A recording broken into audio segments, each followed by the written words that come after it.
Hello friends, welcome to the channel the truth of Sanatan. जय माता दी। आज का टॉपिक बहुत इंटरेस्टिंग टॉपिक है।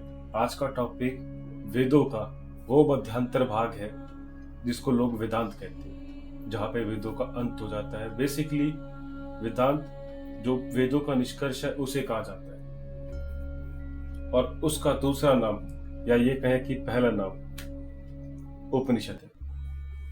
जी हाँ, उपनिषदों को ही वेदांत कहा जाता है और इनको माना जाता है कि ये सेंटर ऑफ सारे के सारे वेद है। उपनिषद बेसिकली होता क्या है? उपनिषद 3 शब्दों का एक मिश्रण है। उप प्लस नी प्लस शद, उपनिषद। इसका बेसिक मीनिंग होता है किसी के पास जाके बैठना और उससे नॉलेज लेना। तो इसमें उप मतलब जो आपके लिए सर्वश्रेष्ठ है उसके पास जाना, नी मतलब उसके निकट बैठना, और शद मतलब एजुकेशन लेना या नॉलेज लेना। और पुराने टाइम पे जो उप बेसिकली हमने जिसको बोला है वो गुरु को माना जाता था। तो गुरु के निकट बैठ के जब ज्ञान लिया जाता है तो उसे उपनिषद कहा जाता है।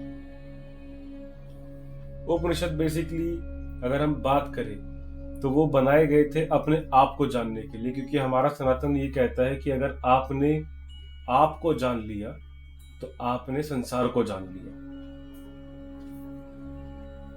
तो ये उपनिषद के बारे में थोड़ा सा नॉलेज जो मैं चाह रहा था कि आपको मिल जाए। उपनिषद बेसिकली अब आप सोच रहे होंगे कि उपनिषद इतने इंपॉर्टेंटली क्यों मैंने डिस्क्राइब किया, या इसके ऊपर एक प्रॉपर हम एक एपिसोड या एक वीडियो क्यों बना रहे हैं। आज से 1000 से 300 ईसा पूर्व पहले इनकी रचना हुई। आपने सत्यमेव सुना होगा, जो आपके एम्बलम, नेशनल एम्बलम के नीचे लिखा होता है सत्यमेव जयते, वो भी मंडूक उपनिषद से ही लिया हुआ है। और अगर वैसे एक टर्मिनोलॉजी में बात करें तो गीता का जो विस्तार है वो उपनिषद है। इसलिए इसके ऊपर वीडियो बनाना बहुत इंपॉर्टेंट है। और स्टार्टिंग उपनिषद से करना इसलिए भी इंपॉर्टेंट है क्योंकि बहुत सी जगहों पे लिखा हुआ है कि हमारे जितने भी पुराण हैं, जब आपको उनमें कॉन्ट्रडिक्शन दिखता है, मतभेद दिखता है कि किसी श्लोक में कुछ और कहा गया और कहीं पर कुछ और कह दिया गया है, तो जब उसकी क्लैरिटी की बात आती है तो जो टॉप मोस्ट रेफरेंस बुक मानी जाती है, वेदों से भी पहले अगर कोई टॉप मोस्ट रेफरेंस बुक है तो वो उपनिषद है। उपनिषद बहुत क्लियरली डिफाइन करता है वर्ण व्यवस्था को, जिसमें क्लियर है कि यहाँ पे डिस्क्रिमिनेशन कहीं नहीं है। लेडीज के बारे में कि फीमेल जो पार्ट है, जो पूरे नेचर के अंदर है, वो कितना ऊपर है, उपनिषद इस चीज को भी बहुत अच्छे से डिस्क्राइब करता है। इवन कि एक पूरा का पूरा उपनिषद का जो ग्रंथ है वो इसी के ऊपर है। हम डिस्कस करेंगे बहुत से ग्रंथों के बारे में आज, उस उपनिषदों के बारे में बेसिकली, जो आपको ब्रीफ करेंगे कि बेसिकली उपनिषद इतने इंपॉर्टेंट क्यों है। लेकिन एक छोटा सा ब्रीफ देते हुए बस ये कहूंगा कि 108 उपनिषद है, जिनमें से हम आज सिर्फ 5 के बारे में करेंगे बातें। और इनमें से 11, 108 में से 11 बहुत महत्वपूर्ण है। ऐतरेय, बृहद्रय, ईश्वास्य, तैत्तिरीय, मंडूक्य, प्रसन्ना। तो इस तरीके से हम इन सब के ऊपर आज बात करने वाले, छंदोक्य। लेकिन इन सब के ऊपर आए उससे पहले हर बार की तरह हम स्टार्ट करेंगे एक श्लोक के साथ। यो हा वे ज्येष्ठम चा श्रेष्ठम चा वेद ज्येष्ठश्चा श्रेष्ठश्चा स्वानम भवति प्राणो वे ज्येष्ठश्चा श्रेष्ठश्चा ज्येष्ठश्चा श्रेष्ठश्चा स्वानम भवत्यापि चा शेषा भूभपति या एवं वेदा। ये भी एक उपनिषद का श्लोक है, और इस श्लोक के जरिए मैं क्या बताना चाह रहा हूं और कितनी इंपॉर्टेंट है उपनिषदों को पढ़ना। इस श्लोक का मतलब है जो जानता है कि क्या सही है, किसमें ही भगवान वास करता है, वही भगवान को पा सकता है और वही सही रास्ते पे चल सकता है। इस श्लोक के बहुत अलग अलग मीनिंग निकलते हैं। आप ये समझ लीजिए कि हमारे यहाँ पे जो उपनिषद है ना, वो इंडियन कॉन्स्टिट्यूशन की तरह है। एक श्लोक है, आप उसका इंटरप्रिटेशन कैसे करेंगे वो आप पे डिपेंड करता है।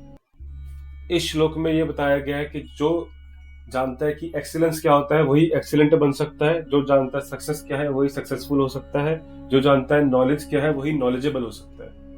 तो इस तरीके से भी बहुत से लोग इसको डिफाइन करते हैं। ये आप पे डिपेंड करेगा कि आप कैसे किसी श्लोक को इंटरप्रिटेट करते हैं।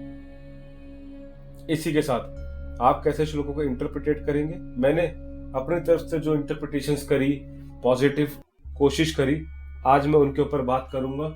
आइए आज डिस्कस करेंगे 5 उपनिषदों के बारे में: ऐतरेय, केन, ईशा, मंडूक्य, प्रसन्न। पहले बात करेंगे ऐतरेय उपनिषद के बारे में। ये समझ लीजिए कि ये छोटे उपनिषदों में से एक है। 3 अध्याय और 3 अध्याय के अंदर पूरा उपनिषद कंप्लीट, जिसके अंदर 30 श्लोक है। अब वो 3 अध्याय क्या है? जब आपको मैं 3 अध्यायों का नाम बताऊंगा तो उसमें आपके सारे डाउट वैसे ही क्लियर हो जाएंगे। पहला अध्याय, the creator of the entire world, पूरे संसार की रचना करने वाला। दूसरा अध्याय, क्रिएशन ऑफ ह्यूमन बॉडी, मानव शरीर की संरचना। और तीसरा अध्याय, पर ब्रह्म की उपासना,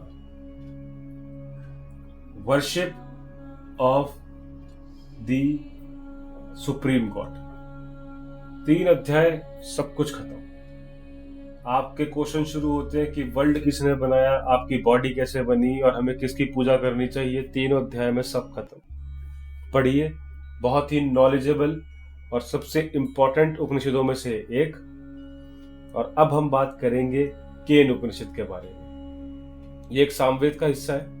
बेसिकली सामवेद के निष्कर्ष में से अगर हम कहें कि सामवेद में निष्कर्ष में 6 किताबें, 6 उपनिषद आए, तो उनमें से एक उपनिषद केन उपनिषद।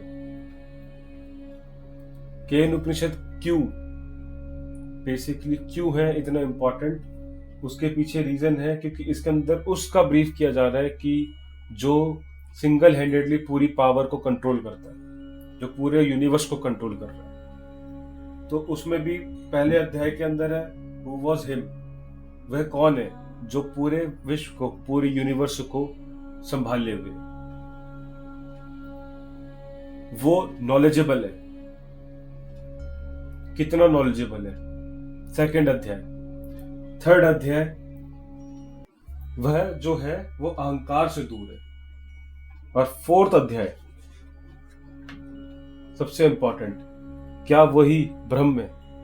अब हमारे शास्त्रों के अंदर ब्रह्म के 2 मीनिंग होते हैं, तो इसके अंदर ब्रह्म का मीनिंग है जो सबसे ऊपर है, जो सुप्रीम है। एक ब्रह्म होता है जो आंखों के सामने एक आपकी कह लीजिए इमेज क्रिएट होती है अलग सी, लेकिन वो वहां पे होती नहीं है, इल्यूजन तरीके से, वो वाला ब्रह्म नहीं। यहाँ पे ब्रह्म मतलब द सुप्रीम पावर।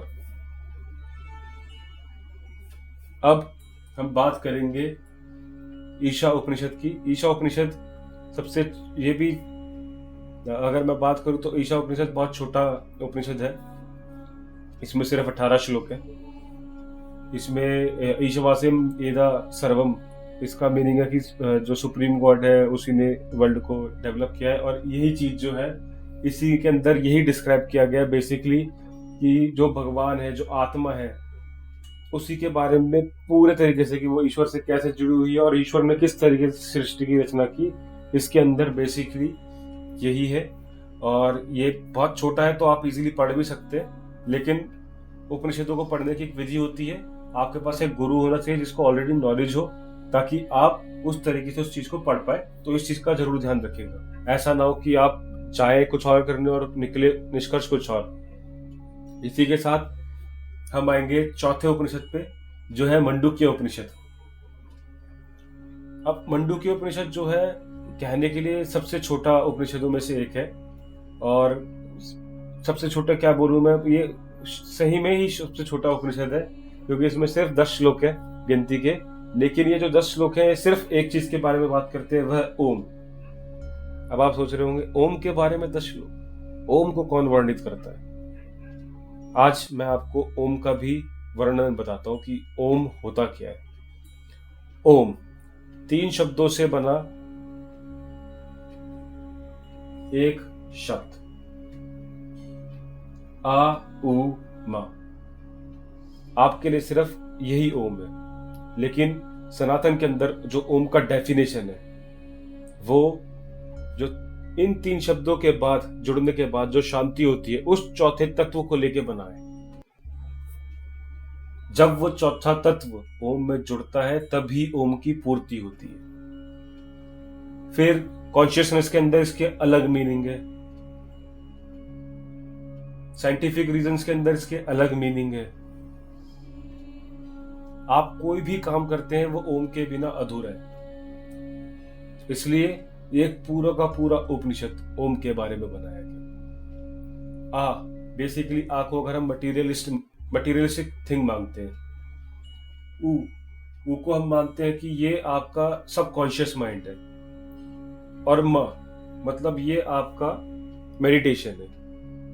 उसके बाद जब वो साइलेंस आता है उस साइलेंस को हम बेसिकली पावर मानते हैं, तब जाके ओम क्रिएट होता है। सनातन के अंदर इन्हीं तरीके से ओम को डिफाइन किया गया है। सपोज कीजिए फॉर एग्जांपल आप सपने में हैं, आप अवचेतना के अंदर हैं और आप अपने आप को देख रहे हैं कहीं और, तो आप उससे बाहर निकलने के लिए क्या करते हैं? आप जगने की कोशिश करते हैं। वो जो जगना है उसी को लास्ट में ओम माना गया है। अभी हम एक भ्रम में फंसे हुए हैं जिसको संसारिक भ्रम कहा जाता है। उससे बाहर निकलने की जो चेतना होती है उसे, उस अवस्था को ओम माना जाता है। इसलिए ओम का बहुत बड़ा इंपॉर्टेंस है। मैं पिछले 3 साल से ओम के मीनिंग के ऊपर जो रिसर्च कर रहा हूं, मैंने सिर्फ इतना जाना है कि 3 साल की रिसर्च के बाद भी कि ओम को जानना उतना ही मुश्किल है जितना मुश्किल परब्रह्म को जानना है। या अगर हम एक एटम की बात करते हैं, एटम को कोई डिफाइन नहीं कर सकता, उसी तरीके से ओम को कोई डिफाइन नहीं कर सकता, क्योंकि हमारे आस पास जितना भी जो भी घटता है वो सब ओम के ऊपर ही निर्धारित करता है। इवन कि मैं रेफरेंस लेके आपको अगर बताऊं, कुछ महापुरुषों ने ओम की डेफिनेशन इस तरीके से दी कि ये जो शब्द है आ उ मा, सिर्फ इन 3 शब्दों से बाकी पूरी आपकी जो वर्णमाला है वो रेडी हुई है। या तो इनकी वेव से मिक्सचर होके या फिर इसी के साथ चलते हुए।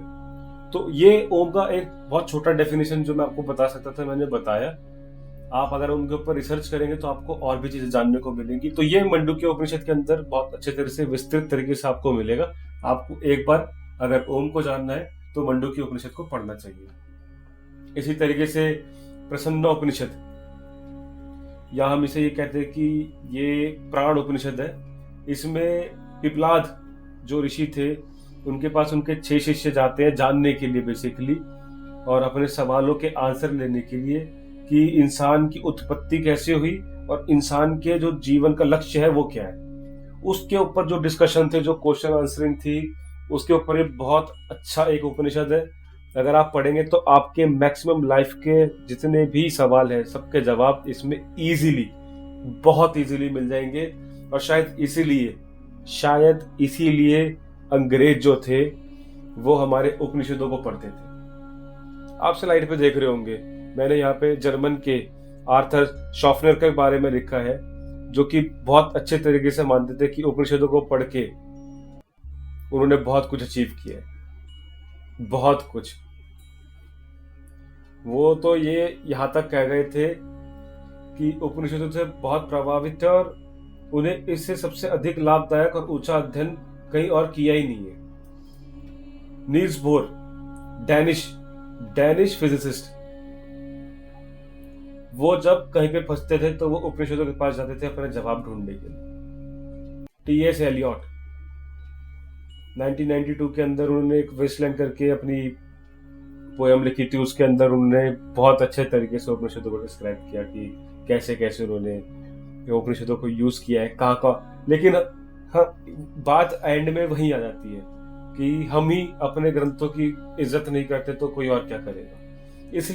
इसलिए कहता हूं, उठिए, सवाल कीजिए, पूछिए, पूछिए कि क्यों लोग आपके ग्रंथों के ऊपर इतना ज़्यादा साइंटिफिक रिसर्च करते हैं, क्यों वो ही जाते हैं, हम क्यों नहीं जा रहे?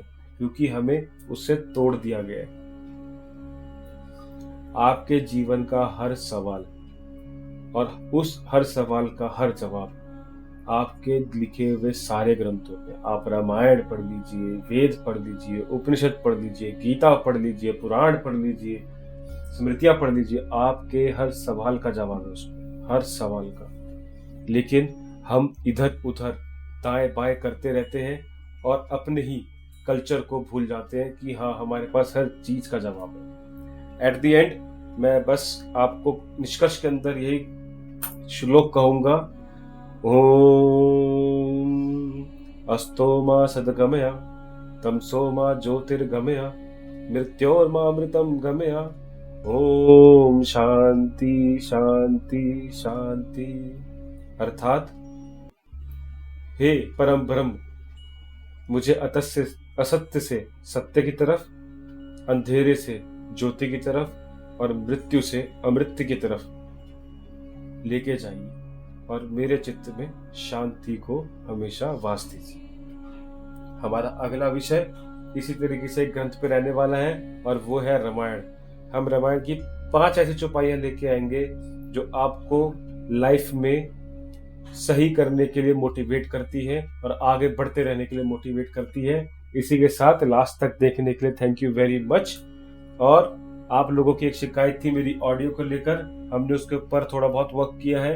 होपफुली इस बार आपको ऑडियो अच्छा आ रहा होगा। So please do like, subscribe and share our channel. हम इसी तरीके से मेहनत करते रहे और आप पे प्यार बरसाते रहे। Thank you very much.